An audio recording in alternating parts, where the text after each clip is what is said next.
Welcome to महास्पर्धा. मित्रांनो, लिपिक टंकलेखक 2023 करता बऱ्याच उमेदवारांना डीव्ही साठी बोलावणं आलेलं आहे. काही उमेदवारांना आगामी काळात येईलच. म्हणजेच अशी आशा आहे की 15 ऑगस्ट 2025 पर्यंत किमान तुम्ही डॉक्युमेंट व्हेरिफिकेशन आणि नियुक्तीच्या प्रतीक्षेत असाल किंवा काही जणांचं जॉईनिंग सुद्धा झालेलं असेल. तर आता सगळ्यात महत्त्वाचं आहे की बऱ्याच उमेदवारांना डॉक्युमेंटमध्ये पुन्हा शंका आहेत. त्यामध्ये अटेस्टेशन फॉर्म असेल आणि जो कॅरेक्टर सर्टिफिकेट असेल. तर ह्या सगळ्या गोष्टी आधी एक्सप्लेन केलेल्याच आहेत. परंतु सगळ्यात महत्त्वाचं असं आहे, जेव्हा तुमचा डॉक्युमेंट व्हेरिफिकेशनसाठी ऑर्डर येते त्यामध्ये काही गोष्टी नमूद केलेल्या आहेतच. त्या जशा असतील त्या पद्धतीने आपल्याला डॉक्युमेंट जमा करायचे आहेत. तर आता कॅरेक्टर सर्टिफिकेट असेल किंवा साक्षांकन नमुना असेल त्याबद्दल ऑलरेडी सांगितलंय. परंतु कॅरेक्टर सर्टिफिकेट बद्दल सगळ्यात महत्त्वाचा मुद्दा असा आहे की जर त्यांनी नमूद केलं असेल तर घेऊन जावा, अन्यथा घेऊन जायची गरज नाही. कारण काही डिपार्टमेंट हे तुम्हाला ते मागतीलच असं नाही. तर आता या व्हिडिओच्या माध्यमातून आपण वेगवेगळे क्वेश्चन्स पाहणार आहे, जेणेकरून बऱ्याच उमेदवारांना या बाबतीत असे प्रश्न पडलेले असतील. काही जण सेवेत आहेत ऑलरेडी आणि त्यांनी पुढची प्रोसिजर कशी केली पाहिजे ह्या सगळ्या गोष्टी आहेत. शिवाय तुमचं कॅरेक्टर सर्टिफिकेट असेल किंवा साक्षांकन नमुना असेल याच्याबद्दलच्या गोष्टी आहेत त्या सुद्धा एक्सप्लेन करणार आहे. व्हिडिओ शेवटपर्यंत पहा. तुमच्या काही अडचणी असतील तर कमेंट बॉक्समध्ये विचारा किंवा डिस्क्रिप्शन बॉक्समध्ये काही लिंक दिलेले आहेत व्हॉट्सअप ग्रुपच्या, त्यावर तुम्ही जॉईन होऊ शकता. आपला टेलिग्राम चॅनल सुद्धा डिस्क्रिप्शन बॉक्समध्ये लिंक दिलेली आहे, तिथं तुम्ही जॉईन व्हा. काही अपडेट्स तुम्हाला निश्चितपणे तिथं मिळतील. तर आजच्या व्हिडिओमध्ये सगळ्यात महत्त्वाचं आहे की सेवा ज्येष्ठता. बऱ्याच उमेदवारांना आहे असा संभ्रम तयार झालेला आहे की आता जॉईनिंगची ऑर्डर समजून चला की 1 ऑगस्टला आली आणि मी 10 ऑगस्टला जॉईन केलं, किंवा माझी रँकच 1 नंबरला आहे आणि मी 10 तारखेला जॉईन केलं आणि ज्याची 10 रँक आहे त्यानं 1 तारखेला जॉईन केलं, तर काय फरक पडतो ह्या सगळ्या गोष्टी इथं तुम्हाला दिसतील. त्याचबरोबर सेवा जोडून घेणे, अर्ज कसा करावा, म्हणजे जे ऑलरेडी सेवेत आहेत, कोणीतरी क्लर्क असेल एखाद्या ठिकाणी, आरोग्य सेवक असेल, ग्रुप डी मध्ये परिचर असेल आणि त्यांना आता पुन्हा नव्याने लिपिक टंकलेखक मध्ये यायचं आहे, अर्ज कसा करावा, परवानगी बद्दल काय आहे, धरणाधिकार ही सगळ्यात मोठी गोष्ट आहे. मनाचे जे नियम आहेत आपले त्यामध्ये याबद्दल स्पष्ट उल्लेख आहे. राजीनामा द्यावा की कसं, कार्यमुक्त होऊन जावं की कसं, नंतर एज्युकेशन गॅप काय उमेदवारांचा असतो, ग्रुप डी मधून सी मध्ये येत आहे, किंवा नोटीस पिरियड काय आहे, किंवा एक बेसिक भरावं लागतं की कसं, आणि जॉईनिंग कधी व्हायचं, म्हणजे जॉईन कधी व्हायचं. थोडक्यात पहिल्यांदा सांगितलं की हा जो कालावधी आहे तो तुमचा कसा गणला जाईल, सेवा ज्येष्ठता कशी विचार केला जाईल. तर सगळ्यात महत्वाचं आहे बघा, आता तुमची जॉईनिंग किंवा डीव्ही एका विशिष्ट तारखेला होईल. डीव्ही समजून चला की आता 25 जुलै रोजी झाली आणि 25 जुलै नंतर काही विभाग असं करणार की तुम्हाला डीव्ही 25 ला झाली. किती उमेदवारांनी केली? 30 उमेदवार होते एखाद्या डिपार्टमेंटला आणि डीव्ही साठी आले 25. आता 25 उमेदवारांपैकी सगळी पडताळणी झाली आणि 25च्या 25 ओके आहेत. तर काही डिपार्टमेंट काय करतील, डीव्ही झाल्यानंतर 25 उमेदवारांचा एक स्वतंत्र आदेश काढतील. त्या आदेशामध्ये असं असू शकतं, तुमचं नाव, पद आणि तुमचं वाटप केलेला विभाग किंवा काय विभाग भला तुमचाही असेल, सहकार विभाग पुणे असेल, डिव्हिजन तुमची सहकार विभाग पुणे असेल, परंतु तुम्हाला काय पुण्याच्या एकाच ठिकाणी त्या नियुक्त्या दिल्या जाणार आहेत का? नाही. त्यामध्ये वेगवेगळी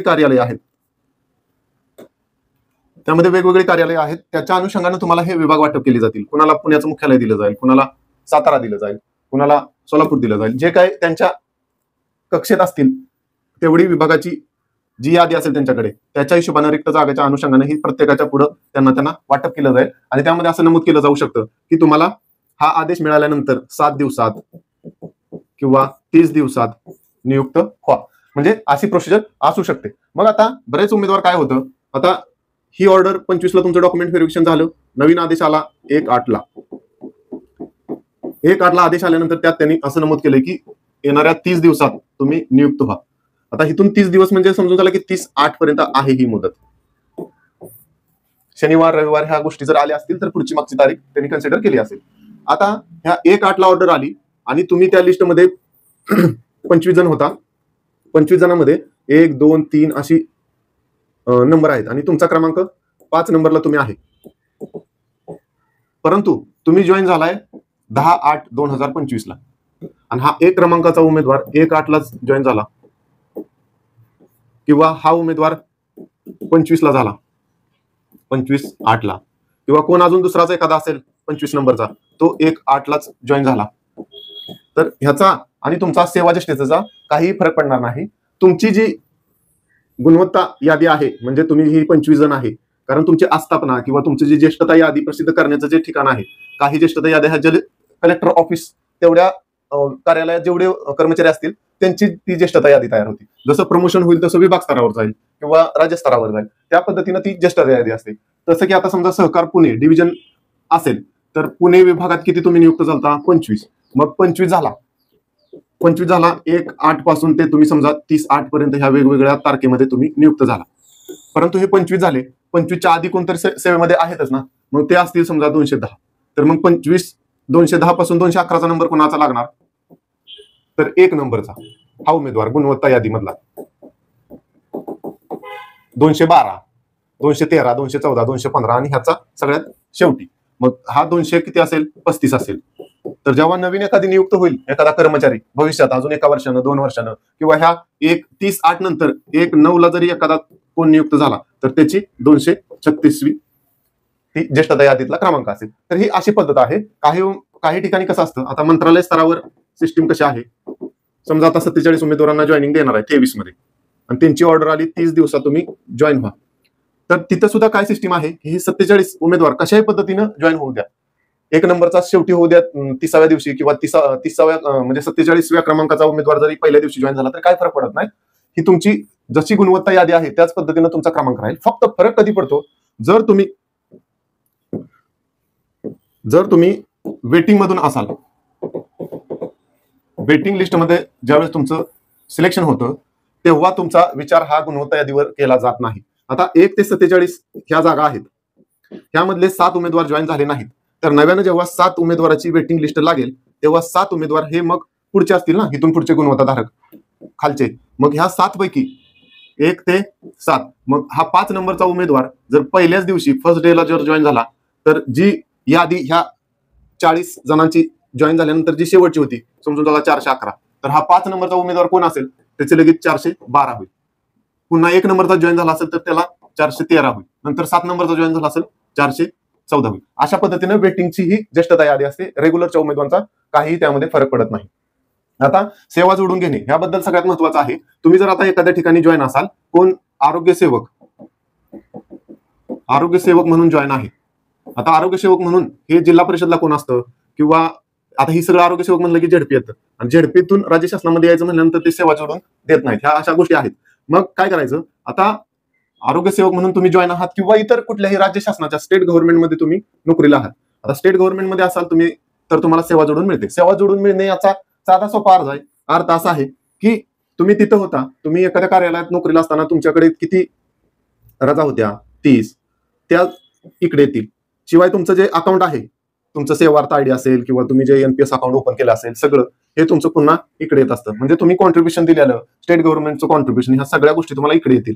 तुम्हाला नव्यानं सेवा पुस्तक तयार करण्याची आवश्यकता नाही, त्या सगळ्या इकडे येणार आहेत. म्हणजे आहे असं इकडलं पुस्तक जे असतं हार्ड कॉपी सुद्धा इकडे येते. त्यामुळे ह्या सेवा जोडून घेण्याचा हा फायदा आहे. रजा इकडे येतात, कॉन्ट्रीब्युशन इकडे येतं. नंतर उपदान जी सिस्टीम असते म्हणजे ग्रॅज्युटी, ती तुम्हाला तुमच्या सेवानिवृत्तीनंतर किंवा सेवा दरम्यान काय अपघात झाला तर जो आपल्याला सेवा निवृत्तीनंतर मिळणारी जी रक्कम आहे त्याचा हा फायदा होत असतो. किंवा भविष्यात तुम्ही जॉईन कधी झालाय त्यानुसार जर विचार केला, आता तुम्ही जर 2 वर्षांनी इकडली नोकरी केली म्हणजे 2000 समजून चला की 2023 मध्ये लागलाय आणि 2025 मध्ये आता तुम्ही नव्यानं जॉईन करताय, ही 2 वर्ष आता 2030 मध्ये जर तुमची ही 5 वर्ष काउंट झाली 25 पासून 30 पर्यंत जर 5 वर्ष जॉईन झाली आणि शासनानं असा निर्णय घेतला भविष्यात की 2023 मध्ये जे जॉईन झाले होते म्हणजे असे स्पेसिफिक तारीख देतील 1/7/2023 पूर्वी जे जॉईन झालेले होते त्यांना जुनी पेन्शन योजना लागू होईल.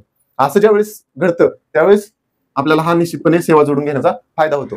तर सेवा जोडून घेण्यासाठी अर्ज कसा करायचा आहे किंवा कार्यमुक्त व्हायचं आहे किंवा राजीनामा द्यायचा आहे, ही जो प्रकार आहे तो समजून घ्या की आता तुम्ही एखाद्या ठिकाणी जॉईन आहात तर तुम्ही त्यांना प्रतिमध्ये अर्ज करा की मी असा या दिनांकापासून या कार्यालयात कार्यरत होतो आणि आता माझी या ठिकाणी निवड झालेली आहे. आता मला या संदर्भ द्यायचा तो की मला आता जॉईनिंग होण्यासाठी ऑर्डर मिळालेला आहे तर मला आता कार्यमुक्त करावे. मग कार्यमुक्त करत असताना जो धारणाधिकार मी शब्द प्रयोग केला तो पण मेन्शन करायचा. पण कोणी करायचा? ज्यांना ऑलरेडी 3 वर्षाची सेवा झालेली आहे, पूर्ण 3 वर्ष सेवा ज्यांनी केलेली आहे म्हणजे ज्यांच्याकडे स्थायित्व प्रमाणपत्र आलेलं आहे त्यांच्यासाठी हा फक्त धारणाधिकार असेल. म्हणजे इथं काय करायचं, माझा धारणाधिकार कायम ठेवून मला कार्यमुक्त करण्यात यावे. मग ही प्रती तुम्ही कोणाला द्याल? तुम्ही सहकार पुणे या ठिकाणी होता तर सहकार पुणे कोण असेल त्यांचा सहसंचालक काय असेल त्यांना ते पत्र द्या, तुमचं नाव लिहा आणि इथं सही करून द्या आणि इथं तुम्ही प्रत ही कुणाला द्या? तुम्ही आता सहकार पुण्यातून शिपाई पदावरून सोडताय आणि तुम्ही आता जॉईन होताय की डीजीपी पोलीस आहे ना तुमचं शहर असेल किंवा डिस्ट्रिक्ट असेल, तर यांना एक प्रत मार्क करा. आणि जेव्हा ही कधी प्रोसिजर करायची आहे, तर तुम्हाला ज्यावेळेस नियुक्तीचा आदेश येईल, नियुक्तीचा आदेश की 30 दिवसात जॉईन व्हा, 7 दिवसात जॉईन व्हा, तेव्हा ही प्रोसिजर करायची आहे. ह्याची प्रत तुमच्या स्वतःच्या कार्यालयात एक द्यायची, म्हणजे प्रति करायचं, आणि एक प्रत माहितीसाठी तुम्हाला जिथं निवड झाली तिथं द्यायची. त्यांना व्हॉट्सअप मेल करायचं, त्यांना फोन करून सांगायचं की मी माझ्या कार्यालयामध्ये कार्यमुक्तीसाठी अर्ज दिलेला आहे, तो मंजूर झाल्यानंतर आणि मला तिथून कार्यमुक्त केल्यानंतर मी या ठिकाणी हजर होणार आहे, अशी पूर्व सूचना त्यांना द्यायची. म्हणजे इकडे जेव्हा पण एखाद्या कार्यालयाला अर्ज करताय तर त्याची प्रत मार्क करून यांना पण द्या. आणि हे कम्युनिकेशन ठेवा, फोनवर बोला, ह्या सगळ्या गोष्टी, माझी निवड झाली, मी यादीमध्ये आहे आणि मला तिकडून कार्यमुक्त केल्यानंतर मी जॉईन होईल. मग तुम्ही म्हणाल कार्यमुक्त त्यांनी लवकर नाही केलं तर मग माझी सेवा ज्येष्ठता, जसं की मी आधी सांगितलं त्या पद्धतीने तुम्ही आता 1 नंबरला आहे, 2 नंबरला आहे, 3 नंबरला आहे, कुठल्याही स्थानावर असू द्या, आणि इतर 30 पोरं जॉईन होऊन गेलेत, पण तुम्ही एकटेच 2 नंबरवाले राहिला आणि तुम्हाला कार्यमुक्त शेवटी केले 30व्या दिवशी, तुमची सेवा ज्येष्ठता ह्या गुणवत्ता यादीनुसार लागेल, ह्याचा काहीही फरक पडणार नाही. मग सेवा जोडून देण्याची पद्धत जी आहे ती आता सांगितल्याप्रमाणे ते तुमचं LPC वगैरे, तुमचं पगाराची सिस्टीम किंवा तुमचं सेवा पुस्तक आहे, ते सगळं तिकडे नवीन कार्यालयाला ते हस्तांतरित करत असतात आणि तुमची सेवा जोडून दिली जाते. आता सेवा जोडून कधी मिळणार आहे, तर तुम्ही काही ठिकाणी 1.7 म्हणजे 1 वर्ष आणि समजा काही 7 महिन्याच काम केलंय, परंतु आता सेवा जोडून द्यायची आहे, तर तुम्हाला जे सेवेचे जे लाभ आहेत ते तुम्हाला स्थायित्व मिळाल्याशिवाय त्याची ऑर्डर निघणार नाही किंवा त्याच्यावर प्रक्रिया केली जाणार नाही. परंतु हे 3 वर्ष तुम्हाला झाल्यानंतर तिकडं नव्या ठिकाणी तर तुम्हाला हे सगळे जुने जे काय असतील लाभ तुम्हाला ते निश्चितपणे दिले जातात. परंतु काही उमेदवार असं करतात की आता एखाद्या ठिकाणी ग्रुप सी वर जॉईन आहे आणि आता ग्रुप सी वरच पुन्हा जॉईन व्हायचं आहे, परंतु इथं तुम्ही स्वतःहून राजीनामा देता लगेच आणि पुन्हा ग्रुप सी ला जॉईन होता. तर असं करू नका. राजीनामा देण्याचे जे दुष्परिणाम आहेत किंवा तोटे आहेत ते आता सांगितलं की एखादी जर शासनाने योजना एखाद्या ठराविक तारखेपासून केली तर आपण त्यामध्ये मुक्तो त्याला, त्यामुळे असं करू नका. आणि राजीनामाच प्रॉपर द्यायचा असेल तर रितसर राजीनामा द्या. कधी कधी काय होतं, राजीनामा तांत्रिक राजीनामा मंजूर करणं ह्या गोष्टी असतात किंवा काही ठिकाणी 30 दिवसाचा पिरियड हा नोटीस पिरियड तुमचा भरलाच पाहिजे, अशा काही अटी असतात. आता जिथे राजीनामा देणार आहे तिथं तुमच्याकडून एखादं बेसिक किंवा ह्या गोष्टी 30 दिवसाचं बेसिक म्हणजे समजून झाला की तुम्ही क्लर्कच आहात 19,900 किंवा तुम्ही त्यानंतर एखादी इन्क्रीमेंट होऊन तुम्ही जर आला असाल तर 20,500, तर एवढं तुम्हाला बेसिक भरून तिथून तुम्हाला राजीनामा देऊन तुम्हाला दुसऱ्या ठिकाणी जॉईन होता येतं. त्याचा काय विषय नाही. अर्ज करताना फक्त कम्युनिकेशन दोन्ही ऑफिसला झालं पाहिजे, याची काळजी घेतली पाहिजे. दुसरं आहे सेवा जोडून देणे, अर्ज कसा करावा त्या सांगितल्या. परवानगी काही ठिकाणी कसं आहे, तुम्ही आता ही 2023 मध्ये जानेवारीच्या 20 तारखेला ही जाहिरात आली आणि अर्ज केला की 20 फेब्रुवारी पर्यंत अर्ज समजा किंवा 10 फेब्रुवारी पर्यंत अर्ज करायची मुदत होती. तर त्याच्यानंतर तुम्हाला जर दुसरी नोकरी लागली असेल किंवा ज्या ठिकाणी तुम्ही नोकरीला आहात तिथं त्या नोकरी करत असताना त्याच्या आधी तुम्ही जर फॉर्म भरलेला असेल तर परवानगीची तशी शक्यता भासत नाही. परंतु त्यांना असं कळवून टाका की आता माझी निवड झालेली आहे, आता सध्या जे नोकरीला असतील आता सध्या की माझी नोकरी निवड झालेली आहे आणि भविष्यात येणाऱ्या कालावधीत माझे डॉक्युमेंट व्हेरिफिकेशन आहे किंवा मला तिकडे नियुक्ती होण्यासाठी ऑर्डर येऊ शकते, तर मला म्हणजे फक्त हे माहिती कळवून ठेवा आता तरी, म्हणजे जेणेकरून त्यांना पूर्वकल्पना असेल तर ती सगळी प्रोसिजर करता येते. काही ठिकाणी कसं असतं, तुमचं ऑफिस असतं एखाद्या ठिकाणी, समजा तुम्ही अचलपूरला आहे आणि त्यांचं मेन हेड ऑफिस जे ज्यांना अधिकार आहेत राजीनामा मंजूर करण्याचा किंवा कार्यमुक्त करण्याचे, हे समजून त्याला की अमरावती या ठिकाणी आहे. तर इथून इथपर्यंत कागदपत्र ते पोहोचणं ह्या सगळ्या गोष्टी थोडा वेळ जाऊ शकतो, ह्या गोष्टी असतात. धारणाधिकाराबद्दल सांगितलं, ज्यांना 3 वर्ष पूर्ण झालेत त्यांच्यासाठीच ही सोय आहे, अजिबात नाही. राजीनामा कोणी द्यायचा कोणी नाही. राजीनामा दिल्याचे तोटे काय होतात, परंतु तुम्ही जर स्टेट राज्य शासन टू राज्य शासन असेल तरच तुम्हाला सेवा जोडून मिळणार आहे. इतर ठिकाणी जर तुम्ही नोकरीला असाल तर तुम्हाला राजीनामा द्यावा लागतो. आणि कार्यमुक्त म्हणजे काय, तर तुम्ही जर ऑलरेडी एखाद्या सेवेत आहात आणि तुम्हाला सेवा जोडून घ्यायची राज्य शासन टू राज्य शासन, तर तुम्ही कार्यमुक्त करा असा शब्द प्रयोग तुमच्या अर्जात असला पाहिजे. तिथं कुठंही राजीनामा हा शब्द उल्लेख आला नाही पाहिजे. ह्या सगळ्या गोष्टी आहेत. त्याचबरोबर पुढं काय आहे, तर एज्युकेशन गॅप. आता काही उमेदवारांच्या शिक्षणामध्ये गॅप आहे तर त्याचा काय संबंध येणार नाही डॉक्युमेंट व्हेरिफिकेशनला. ग्रुप डी ते सी तुमचं सेवा असेल, ह्या गोष्टी सांगितल्या. नोटीस पिरियड बद्दल सांगितलं, काही ठिकाणी 30 असतो, मग त्यावेळेस तुम्हाला एक बेसिक घेतात. एक बेसिक मग ते 20,500 असेल किंवा 19,900 असेल किंवा 15,000 असेल, काय असेल ते परीक्षेचं. आणि जॉईन कधी व्हायचं, तर शक्यतो सगळ्याच गोष्टी आहेत. अजून एक गोष्ट सांगतो तुमची, जर तुम्हाला ऑर्डर आली सोमवारी आणि तुम्हाला वाटतंय की आता मला तिथं जाऊन माझी राहण्याची किंवा सगळ्या गोष्टी इतर अडचण होऊ शकते, तुम्ही शुक्रवारी व्हा. शनिवार रविवार तुमच्याकडे सुट्टीचा आहे, त्या दिवशी तुम्हाला मग इतर नियोजन करता येऊ शकतं. मग तुम्ही म्हणाल की मग इतर उमेदवार जॉईन होतील, मग मी शुक्रवारी होईपर्यंत मग काय होईल, काय होणार नाही. फक्त पगाराचा विषय येईल, तेवढे 5 दिवसाचा 4 दिवसाचा पगाराचा फक्त फरक पडेल, काही होणार नाही. तुम्ही आधी मध्ये कधी जॉईन झाला, 1 पासून 30 दिवसाचा महिना आहे समजा, 16 तारखेला झाला, तर ती 16 दिवसाचं काय जे असेल पगाराचं ते स्पेशल तुमचं ते वेगळं वेतन निघणार आहे, महिन्याच्या महिना कंटिन्यू होणार आहे, त्याचा काही विषय नाही. आता सगळ्यात महत्वाचं आहे की तुमचं जे कॅरेक्टर सर्टिफिकेट आहे, कॅरेक्टर सर्टिफिकेट जे आहे त्यामध्ये तुम्हाला असा एक फॉर्मॅट दिलेला आहे आणि त्यामध्ये कोण ओळखीचा आहे, किती वर्षापासून, 10 वर्षापासून, 5 वर्षापासून ओळखतोय ह्याच्याबद्दल माहिती घ्यायची. तिथं शिक्का आहे, शिक्का खालीवर झाला काही फरक पडत नाही, सही घ्या, संपला विषय. दुसरी गोष्ट, हे जर मागितलं तर घ्या, पण आता सेफ साईड म्हणून घेऊन ठेवा. पण काही जण उमेदवार असं म्हणतात की कॅरेक्टर सर्टिफिकेट घेण्यासाठी पोलीस स्टेशनला अर्ज करायला लागतो, मग त्या सगळ्या गोष्टी काय नाही. तुमच्या ओळखीचं कोण आहे, शिक्षक गाठा किंवा तुमचं टीचर कॉलेजचे असतील सर ते आहेत, किंवा गावातलं कोण असतं, सरपंच, ग्रामसेवक आहेत, पोलीस पाटील आहे, यांचं घेऊ शकता. आता इथं जे कॅरेक्टर सर्टिफिकेटवर घेतलेली 2 व्यक्ती आणि साक्षांकन नमुना, तिथं 2 व्यक्तींची नावं लिहायची. ही 2 व्यक्ती कोण असतील, ए आणि बी आहेत. इथं सी आणि डी असू शकतं, काही फरक पडणार नाही. इथं साक्षांकन नमुन्यातली जी माणसं आहेत ती काय होतं, हे जेव्हा तुमचं पोलीस स्टेशनला व्हेरिफिकेशनला जातं तेव्हा यांना कॉल केला पोलीस स्टेशननं की बाबा असा ABC नावाचा उमेदवाराचं कागदपत्र पाठवण्यात आलंय आमच्याकडे आणि त्याची चारित्र्य कसं आहे आम्हाला खात्री करून घ्यायचं आहे, तुम्ही या इथं, किंवा ते फोनवर विचारतील. हे तुमच्यासाठी तिथं जाणारे असले पाहिजेत, नाहीतर असे नाव टाकताल की तुम्हाला ते कधीच तुमच्या हाकेला धावणारे नसतील, असे टाकू नका. आणि ह्यांचा काही विषय नाही, पण हे तुम्हाला ओळख देणारे असावेत, एवढंच फक्त आहे. हे वेगळे असतील तरी काही हरकत नाही.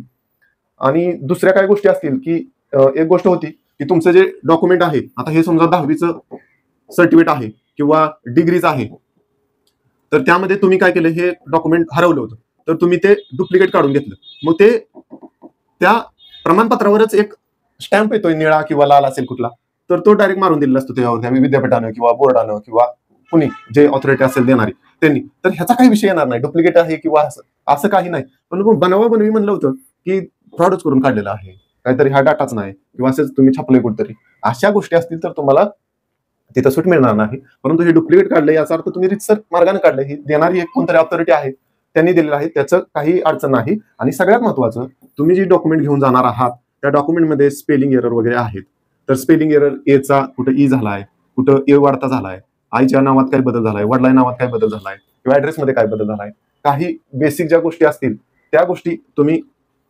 ऍफिडेव्हिट वगैरे अशा गोष्टी असतील तर करा.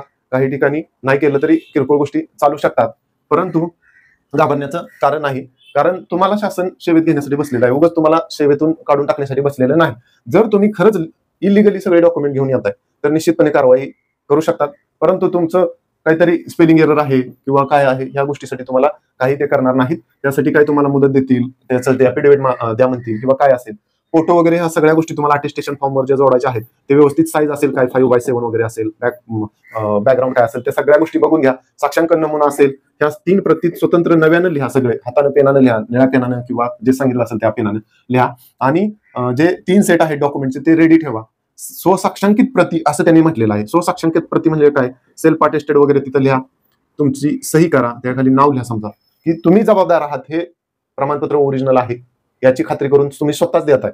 पूर्वी कसं होतं, ट्रू कॉपी ती करून देणारे लोक असायची, ते कॉपी सही करायची अशी काहीतरी आणि तिथे 2 रुपये घ्यायचे, 3 रुपये घ्यायचे, असं तुम्ही बघितलं असेल पूर्वीच्या काळात. तर ते आता पद्धत बंद झालेली आहे. ते विशेष कार्य अधिकारी वगैरे असायचे नेमलेले शासनाने, अजून पण नेमतात, पण त्यांना अधिकार सहीचे दिलेले आहेत. तर ते मग 2 रुपये 3 रुपये घ्यायचे. आता तसं नाही, स्वतःच ते तुम्ही त्या प्रत्येक कॉपीवर, एका झेरॉक्स कॉपीवर असं नाव इथं सही करून सेल्फ अटेस्टेड सही नाव असं लिहिलं तरी चालतंय, काही प्रॉब्लेम नाही. आणि डॉक्युमेंटमध्ये काही एरर असेल किंवा काही अडचण असतील, काही ठिकाणी असं होतंय की एक प्रमाणपत्र आहे त्यामध्ये इथे एक नंबर असतो, इथे एक नंबर असतो, इथे एक नंबर असतो, तारीख एखादी इथं असते आणि किंवा एखादी डिजिटल सिग्नेचर असते, इथं तारीख वेगळी असते, इथं तारीख वेगळी असते. तुम्ही कुठली तरी एक टाकली ना, काही टेन्शन घ्यायचं नाही. कुठली तरी एक मॅच होती ना, काही अडचण नसते.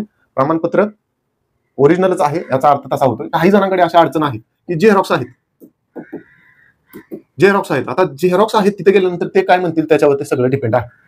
काही जणांकडे कलर असतात, काही आता डिजिटल डायरेक्ट ते सेतूवाले ऑनलाईनच पाठवतात, पीडीएफ मध्ये प्रिंट काढून घ्या, कारण त्यावर डिजिटल सिग्नेचर वगैरे लावलेले असते, त्याला एक बारकोड असतो, त्यावरून ते व्हेरीफाय करता येतं. अशा गोष्टी चालून जातात.